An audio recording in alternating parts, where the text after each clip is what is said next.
Hi, my name's Ed. I'm from Burton Boat Sales in Lincoln. Welcome to another video.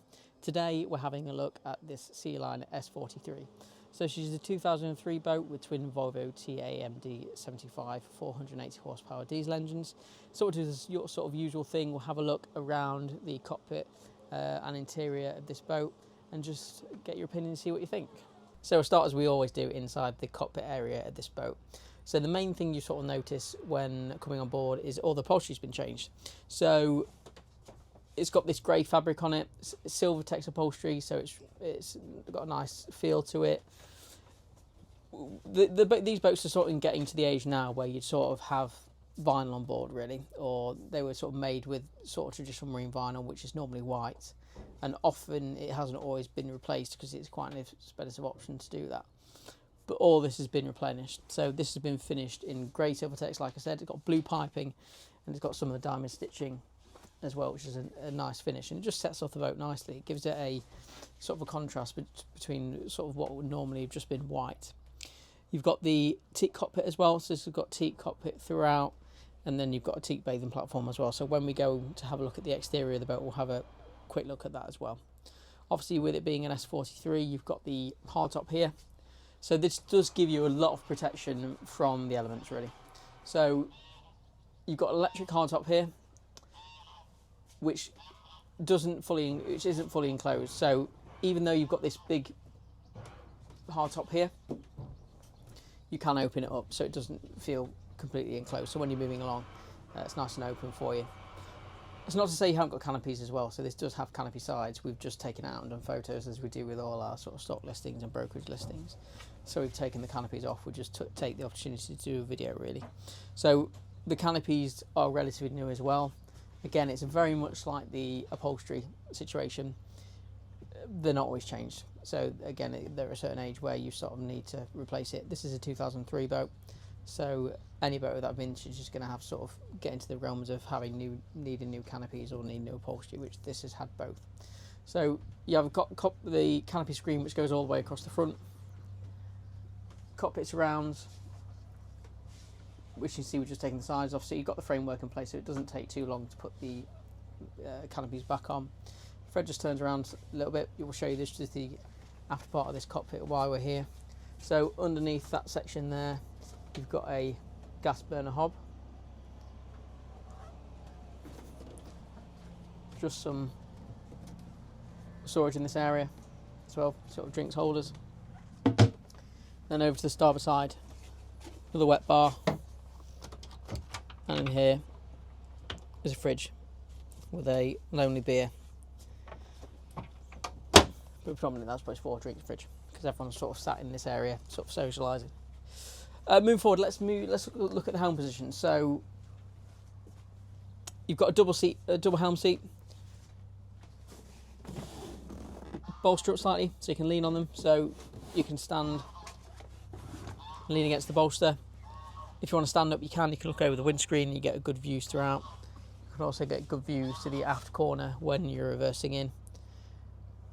This one's got a bow and stern thruster, which when you are manoeuvring makes it a lot easier, particularly the size of the boat. It's 43 feet, just gives you that a little bit more control. So you've got the twin throttle controls here. They're Volvo TAMD 75s, so each got 480 horsepower. So it gives you plenty of power, but this just gives you fine tuning. So you've got a bow thruster there and then a stern thruster. These are automatic trim tabs, so on a boat again of this age, it's not something you necessarily see. Normally it's manual tabs which you have to play around with, but what we're seeing a lot more now is auto tabs, particularly on new boats, which just take the work away from it. So when you're cruising at speed, automatically just pitches itself correctly. And then here we've got all the nav gear. So this is latest Raymarine Axiom nav gear. So you've got two plotters, you've got an autopilot as well, and a VHF radio. Traditionally, you would have older systems on it, again, going back to the age of the boat, but you'd expect sort of older chart plotters, something like a C80 chart plotter, which is often the case. They're quite cumbersome and big, and you can't always get SD cards for them now. So to have them all replaced and have something more modern is just a lot better all around really, particularly if you want to do a lot of sea work, which is what this boat's for really. Right, without further ado, let's go and have a look at the interior. Okay, we're moving to the interior of the boat now, and in my opinion, for this sort of size of the boat, I don't think you'll sort of beat it for accommodation. In particular, that's because of the master cabin behind me, but we'll look at that a little bit later. For the meantime, let's concentrate in this saloon area. So you've got the seating over to the starboard side. It's a nice big sofa area. And I think the benefit of having a boat this size, particularly a sports cruiser, is when you're sort of done socialising upstairs in the view of everyone, you can come down here and just relax that a little bit more in private. Got, like I said, the sofa, you've got a TV there as well. So just take yourself away really. And this is the size that you've got separate cabins. So it doesn't really feel compromised in that respect. You can, once you've finished watching TV, you can go off to your cabins. It would serve well, not just a couple, but if you've got more than one couple staying on the boat, you've got separate cabins, en suites, all sorts of things. So it's really usable for more than a couple, basically. Over to the port side here, you've got the galley arrangement. It's a really big galley, lots of storage. So we'll just open a couple of these cupboards. You see, you've got plenty of storage, and as we all know, you can never have too much. Ceramic hob has got a generator on board, so it doesn't compromise it in that respect. So it's really good if you are sort of off grid somewhere. If you haven't got access to shore power, you can just fire the generator up and you get shore, effectively you get 240 power, so that will power your hob. And then underneath here, fridge, and just more storage again really. Microwave over inbuilt there to the left hand side as well. Now, we pointed out en suites and things like that. Let's have a look at the forward cabin. We'll leave the midship best till last, in my opinion. So let's have a look to the bow. So you've got a big double berth, plenty of storage over the port and starboard side. Over to this port side, you've got what is effectively your day heads, but it's also an ensuite for this cabin as well. So you've got toilets. So it's all electronic flush toilets. Just sort of an upgrade from your normal manual toilet, and you see you've got the Jack and Jill door, so you can have separate access to it. So although it acts as a private head for the front cabin during the day, or when you're just moping around on the boat, people generally can use that head there. Then over to the starboard side, you've got a separate shower area. Just something Sealine do really well.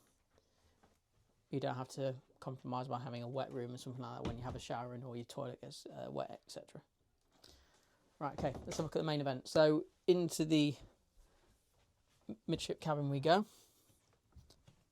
And it's not very often you get a boat with not only this size bed, but also this arrangement here with another ensuite. So look by there, you've got an ensuite toilet, which serves this cabin directly.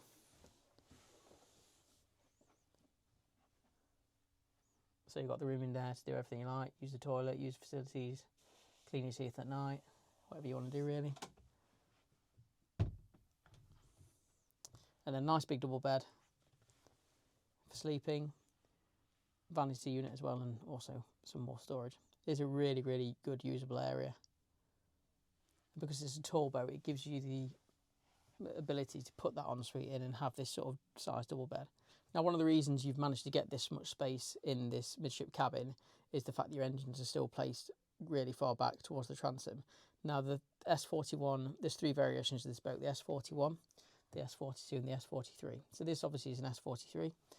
This is on shaft drives, so you've got two shafts coming out the back of the boat with rudders and propellers, whereas S41 and S42 have out drives. The main difference between the boats is just your maintenance costs. So with this, with it being on shaft drive, you don't really have to do a lot to maintain the shafts and the rudders, whereas with an S41 or a 42, whether you've got legs, they're both being maintained, which is more money. It's just something to think about really. But there isn't sort of a compromise with the location of the engines, because even though this is on shafts, it's still placed further back, which gives you this sort of internal volume. All right, engineering homework over. Let's go back out and have a look on the outside. Thanks for taking a quick look at this video of the Sealine S43 we have for sale. link for the boat is in the description below. Please remember to like and subscribe, and we'll see you again for the next video.